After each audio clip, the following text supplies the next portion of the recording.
Asked my parents if I could stay for a few months. They said, "Fine, but you'll have to pay $1,000 and sleep on the floor." My aunt called me pathetic, but a week later, they begged me to forgive them.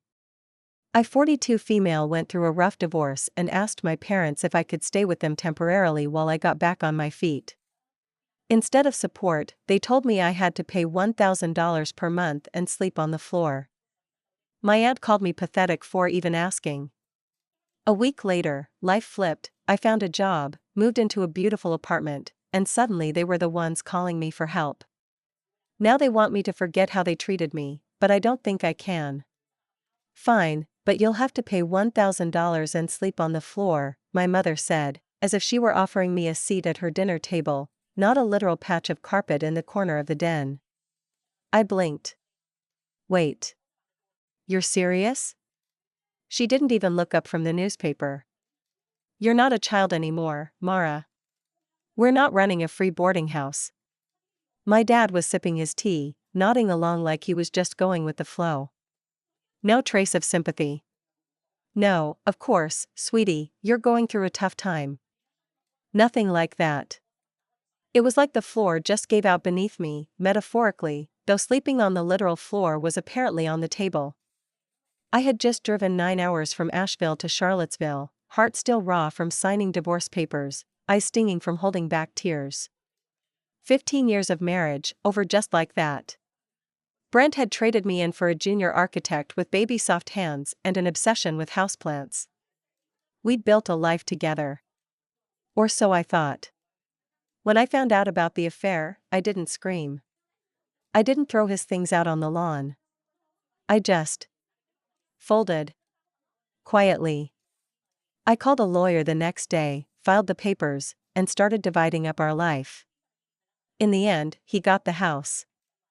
I got a box of legal documents and some measly savings.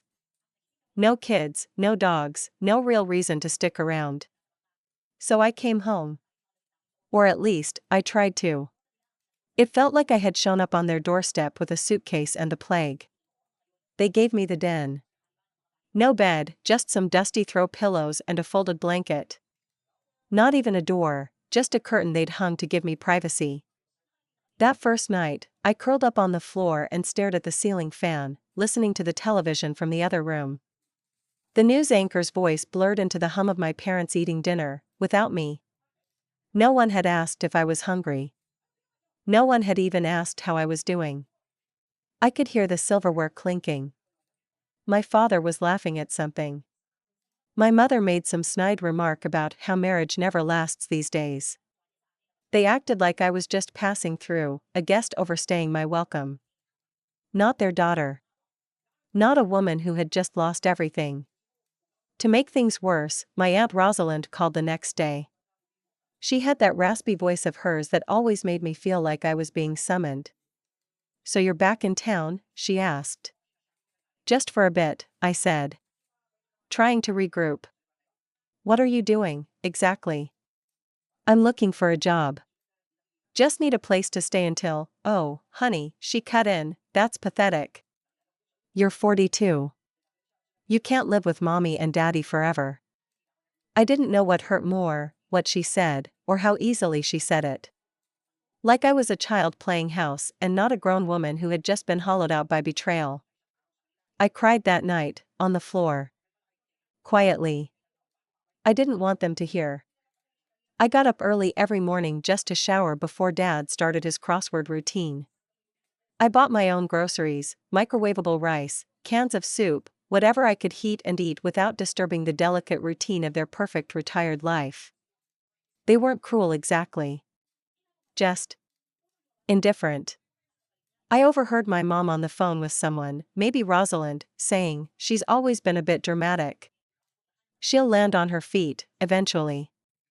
Eventually. I applied for jobs from the den, typing on my laptop while balancing it on my knees. The Wi-Fi was spotty, the space barely livable, but I pushed through. I reached out to old contacts, reactivated my LinkedIn, scrubbed my resume until it shone. One morning, I got a message on LinkedIn from Bryson, an old coworker. We hadn't talked in years, but he'd always been kind. He was now leading a sustainability division at a design firm in Raleigh. "Are you open to relocation?" he wrote. "Big urban development project, and we need someone fast. Pays well."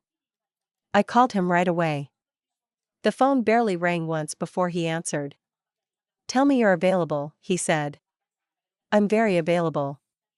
I had an interview that afternoon over Zoom. I sat on the floor in front of the curtain, put on a blazer over my pajamas, and nailed it. They offered me the job within 24 hours. And just like that, everything changed. I packed up quietly. My parents didn't even ask why. I told them I'd be leaving the next day. My mother said, "That's fine. Just make sure you vacuum the den before you go." "No, good luck." "No, we're proud of you. Just a vacuum cleaner reminder." I drove to Raleigh with my windows down, music blasting. I felt like I could breathe again. The firm set me up in a sleek furnished apartment near downtown, with floor-to-ceiling windows and a modern kitchen. They even paid my relocation expenses. I stood in the middle of that new apartment and cried, not from sadness this time, but from relief. I stared at her name on my phone screen, thumb hovering over the green button. My stomach sank. Part of me didn't want to answer. Another part, the one still bound by decades of obligation, knew I would. I answered. "Mara," she said. Her voice was tight. "It's your father. He had a fall." I stood frozen in my new kitchen, sun streaming in, coffee going cold in my hand. "Is he okay?" "He broke his hip. They're admitting him now. Surgery tonight, probably." I sighed, not because I didn't care, but because I knew what was coming next. I could feel it brewing on the other end of the line. "We're not sure how we're going to manage once he's home," she continued. "It's just me now. The house has stairs," and I cut her off gently. "Do you need me to come for the surgery?" A pause. "If you could. Just for a few days." I agreed, despite the pit in my stomach. The drive back to Charlottesville felt different this time. I wasn't arriving as a broken woman with nowhere to go. I was visiting. On my terms. Still, my chest tightened the moment I pulled into their driveway. Same house, same porch swing, same potted plants. But the weight of their coldness still lived in the walls. At the hospital, Dad looked small in the bed. Pale. He grunted when I walked in, a tiny smile cracking through the pain. "Hey, kiddo," he said. "Hey." He looked away. "Didn't expect to see you." Mom called. "She doesn't like asking for help." "No," I said. "Neither of you do." Silence. That night, while he slept, Mom and I sat in the hospital room under fluorescent lighting. She sipped lukewarm coffee from a styrofoam cup and scrolled through her phone. "I know we didn't make it easy for you," she said suddenly. Not quite an apology, not quite a confession. "You made it impossible," I said. She didn't argue. After Dad's surgery, I stayed in town for a few days. But I didn't stay with them. I booked a room at a modest inn near the hospital, with clean sheets and quiet hallways. I stopped by during the day, helped coordinate with the doctors, and found a reputable in-home care agency that could assist once he was discharged. Mom never asked why I wasn't staying at the house. She knew. On my last day in town, she called me as I was loading my bag into the trunk. I just wanted to say thank you. For everything." I paused. "You're welcome.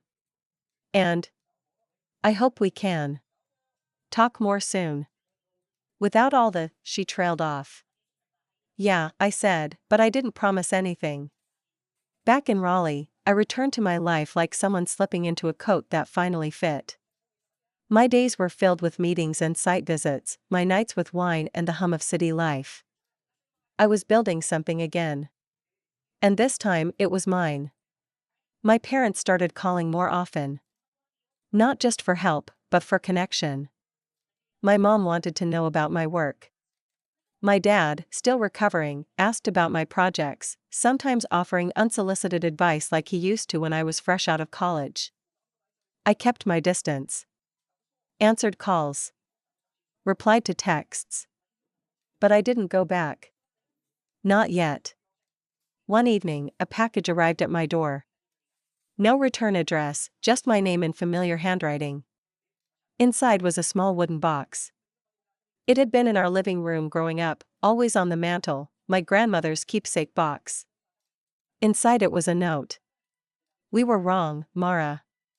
We were wrong to treat you like a guest in your own family. This is yours now. You've always been stronger than we gave you credit for." I held the note for a long time. My heart was split between something like forgiveness and something closer to anger. I wasn't ready to choose one over the other. Not yet. But for the first time, I realized I didn't need to. And that changed everything. I kept the box on my bookshelf for weeks without opening it again. At first, it sat there like a ghost from a past I wasn't sure I wanted to revisit. It looked out of place among the newer, cleaner things in my life, next to the design books I'd collected for inspiration, the little ceramic planter Callan had given me on our third date, and a framed quote I'd bought on a whim that said, "You do not have to be what they made you." But the box stayed. Meanwhile, life kept moving forward. Work consumed most of my energy, in a good way. I was managing one of the firm's biggest urban revitalization projects, and for the first time in years, I was doing the kind of work that didn't just pay the bills, but filled me up. I was part of something real, shaping a neighborhood, restoring old buildings, helping small businesses come back to life. I had a team of younger architects and planners under me. They looked to me for guidance, and I found myself offering the kind of mentorship I wished I'd had early on in my career. Some of them reminded me of myself before I got married, hungry, sharp, still idealistic. Callan and I weren't serious, not yet. But he was steady. A gentle kind of presence I hadn't realized I needed. He asked questions without prying. He listened. He didn't try to fix me, just showed up, with coffee, with patience, with that calm way he had of taking up space without making it feel crowded. One Friday night, after a long week, he came over with takeout and a bottle of red wine. We ate on the couch, our legs tangled, the window cracked open just enough to let in the early spring breeze. At one point, he noticed the wooden box. "That's new," he said, nodding toward it. "It's old," I replied. "Family thing."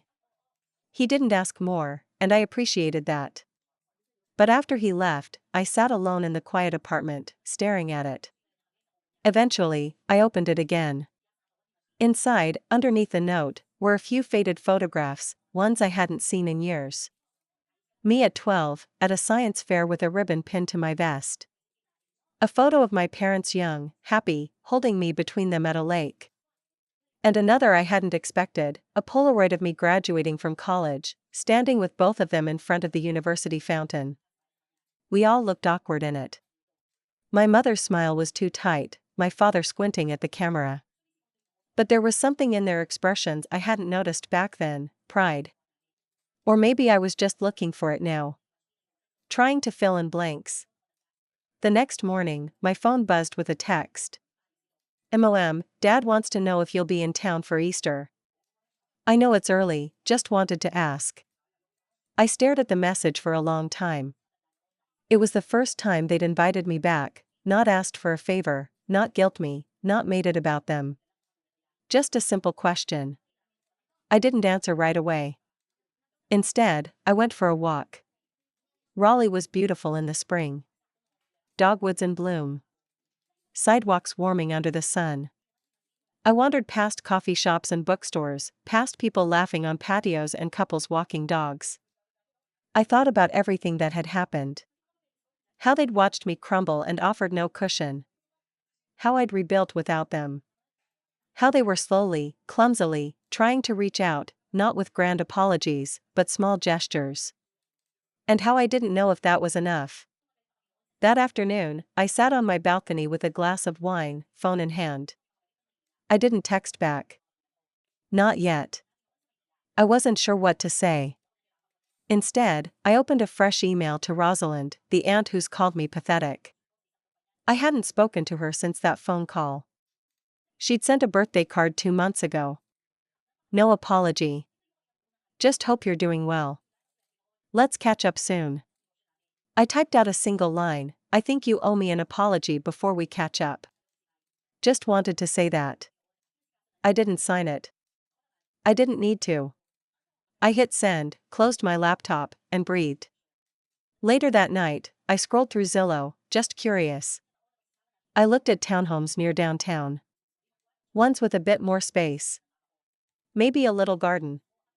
Maybe a second bedroom for guests, or, more realistically, for solitude. Something just mine. A home without ghosts. But before I could click on anything, another text came through. We were wrong. About a lot of things. But I hope someday you'll come home. Even if just for a visit. And beneath it, a photo of Dad in his recliner, legs still bandaged, holding a mug with best daughter ever written in faded letters. I remembered that mug. I'd given it to him when I was 11, with my allowance. He must have dug it out from somewhere. I put the phone down and stared out the window. The city was alive below me, pulsing with movement and noise. But inside, all I could feel was a silence I hadn't made peace with yet. Forgiveness, I realized, doesn't come with one big moment. It creeps in quietly, through tiny cracks in your anger. But it doesn't mean forgetting. I didn't reply to my mom's text right away. I reread it a few times, zooming in on every word like it might give me some kind of clarity. We were wrong. About a lot of things. But I hope someday you'll come home. Even if just for a visit. That word, home, landed like a stone in my gut. What was home, really? The house I grew up in? The house where I had to pay rent and sleep on a yoga mat while grieving a marriage that had unraveled in silence? The house where I was treated like an inconvenience instead of a daughter? Or was it this small apartment with two thin walls and a faucet that squeaked, but where I felt more myself than I had in years? I didn't know. Instead of replying, I picked up the phone and called Bryson. He was the only person who really understood how different my life had become. I'd been thinking about buying a place, I told him. You should. You've earned it. I heard him typing in the background. Also, we might be pitching a new project next month, bigger than the last one. If it gets greenlit, I want you to lead it. Me? You. I exhaled slowly. I'm not used to people trusting me with things like that. Well, he said, get used to it. That conversation stayed with me all weekend. I walked through a few open houses, nothing fancy, just enough space to feel rooted. I was tired of temporary things. Temporary jobs, temporary people, temporary places. I wanted to dig in, not because I was running away from something, but because I was finally building towards something new. In one open house, I stepped into the kitchen and saw a tiny window above the sink that looked out at a scraggly tree leaning toward the sunlight. I could picture myself there, watering a basil plant, drinking coffee, just being. It felt possible in a way that nothing had felt for a long time. Later that week, Rosalind responded to my email. Subject: You're right, Mara, you're right. I was wrong to say what I did. I was angry and out of line.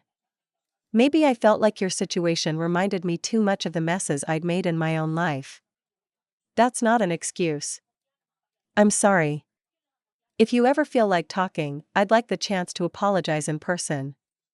If not, I understand. Rosalind, I stared at that message for a long time. It wasn't warm. It wasn't dripping with regret. But it was honest. And surprisingly human. That night, I dreamt about my old bedroom in my parents' house. It was the kind of dream that feels like a memory. I was standing in the doorway, watching myself as a teenager, legs crossed on the bed, spiral notebook open, headphones on. I looked content. Not necessarily happy, but safe. Like I belonged in that house, back when love was simpler. When I woke up, I felt a weird ache in my chest. Maybe I didn't want revenge. Maybe I didn't want justice. Maybe I just wanted peace. Later that day, I got another message from my mom. Just a photo this time. No words. It was a framed picture of me in my cap and gown, college graduation. Same one I'd found in the box. This time, though, the picture was sitting on their mantel. It hadn't been there when I was home. Not when I needed it. But it was there now. And for some reason, that mattered. A week later, I got an unexpected call. Not from my parents. Not from Rosalind. From Margot, my mother's cousin.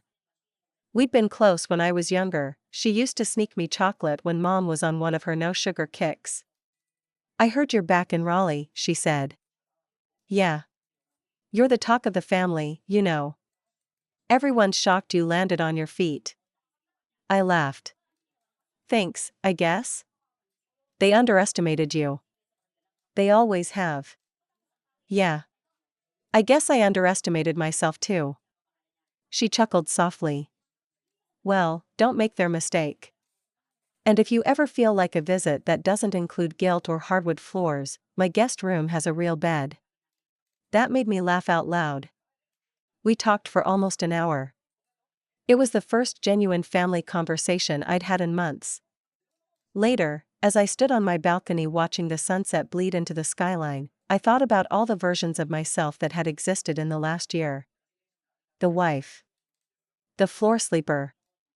The broken woman everyone pitied or judged. And now, this version, stable, scarred, still healing. Not done yet. But no longer unraveling. My phone buzzed again. This time, it was Dad. Just one line, "I miss my daughter."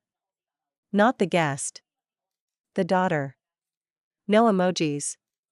No pictures. Just words. The kind I hadn't heard from him in years. And somehow, that did more than all the apologies in the world. I stared at the message for a long time. I miss my daughter. Not the guest. The daughter. It was the first time I'd ever seen my father say something that vulnerable. Not just acknowledging what happened, but who I had become because of it. I didn't respond. Not immediately. Instead, I turned my phone off, put on music, and made dinner, fresh pasta with roasted vegetables and a garlic cream sauce I'd been practicing. It was the kind of meal I never had the energy or self-worth to cook when I was living on the floor of their den, heating up canned soup in silence. I ate slowly, poured myself a glass of wine, and watched the city through my kitchen window. And I allowed myself to not feel guilty. Not for ignoring them. Not for succeeding. Not for surviving without them. Over the next few days, I started receiving messages from extended family members, some congratulating me on my job, some just checking in. Word had clearly gotten around. I imagined my mother, at her book club or over the phone with Rosalind, telling people I was now a project lead or in charge of big city developments. Funny how success makes people suddenly remember you exist. One afternoon, I got a formal-looking envelope in the mail. Inside was an invitation, Rosalind's 70th birthday celebration. Family reunion style. Big event. Private venue. Catered. And, this was the kicker, it was in Charlottesville. I chuckled when I saw it. The irony wasn't lost on me. I was tempted to toss it. I really was. But then I had an idea. One that didn't involve yelling or drama or cutting people off. One that would allow me to show up, not for them, but for me. So I RSVP'd. Not just yes, but yes plus one. The event was at an old renovated train station turned banquet hall, industrial chic, rustic beams, exposed brick, Edison bulbs, the whole thing. I wore a deep emerald wrap dress that hugged in all the right places, heels that made me nearly 6 feet tall, and a confidence I hadn't felt since my 20s. Callan came with me.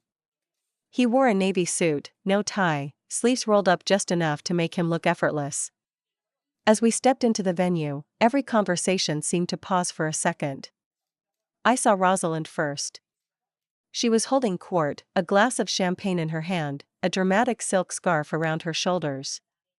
When she saw me, her mouth opened slightly, just enough for me to catch it before she smiled wide. "Mara. You made it." "Of course," I said. "Wouldn't miss it." We hugged.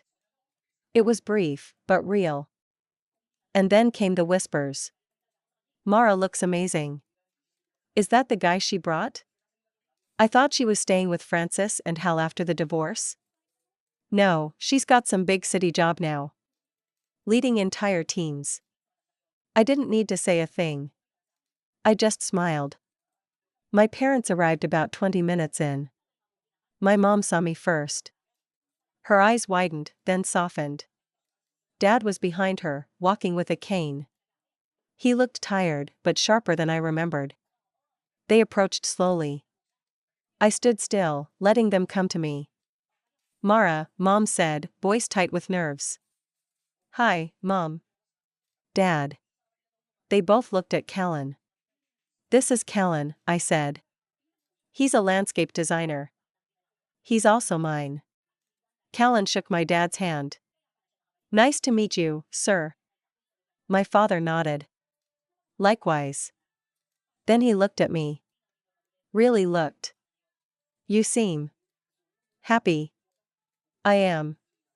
There was a beat of silence. Then he cleared his throat.